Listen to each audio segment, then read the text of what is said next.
les fausses informations se répandent plus vite que les vraies. Alors ça, semble-t-il, par contre, c'est une vraie fake news sur les fake news, quoi. Parce que c'est vrai que c'est un truc qui a été très répandu dans les médias, on en parle beaucoup, il y a même des chercheurs que j'entends régulièrement le dire, en tout cas, et le dire de manière vraiment acceptée, alors que, semble-t-il, l'étude qui a montré ça, elle est quand même discutable. Est-ce que tu peux préciser ? Alors, principalement, ce qu'a fait cette étude, donc elle est citée déjà plus de 3000 fois à peu près, je crois, ou en tout cas 2000 au minimum en 2 ans, c'est ce qui est vraiment beaucoup. Et elle a vraiment reçu une attention médiatique considérable.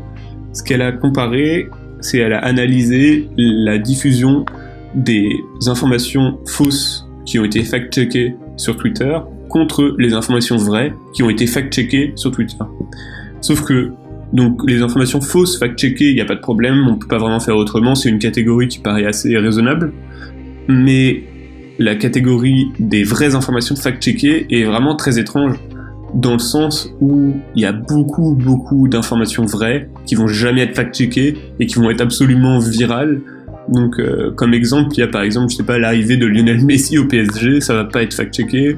Le mariage princier en Angleterre, ça va pas être fact-checké parce que il y a à peine il y a pas grand chose à fact-checker, quoi. Genre, ils se marient, c'est une information vraie, c'est comme ça, et il va y avoir des millions, des centaines de millions de personnes qui vont écouter cette information, regarder le live, etc. Et ça, c'est des informations qui vont être virales sans être fact-checkées. Et il y a aussi tout un type d'informations qui sont à la limite d'être des news, mais qui sont considérées par certains comme des news, comme par exemple, je sais pas, des trucs sur le sport ou quoi, qui sont des informations, mais pas forcément sur l'actualité, mais l'actualité sportive en particulier, qui sont pareil, complètement virales, genre les résultats du Super Bowl, il y a tout un tas d'informations vraies qui sont pas prises en compte dans cette étude, qui sont évidemment absolument virales, et donc ça, il y a eux-mêmes les auteurs ont reconnu cette limite. Oui, mais après, c'est pas inintéressant peut-être comme approche, mais le problème, c'est que ça a été complètement... Enfin, l'interprétation qui en a été faite après, elle est complètement foireuse, en fait. Ça étudie pas du tout les fausses informations face aux vraies informations. C'est dans un certain contexte bien précis, et qui est pas inintéressant en soi, en fait, je trouve, de voir que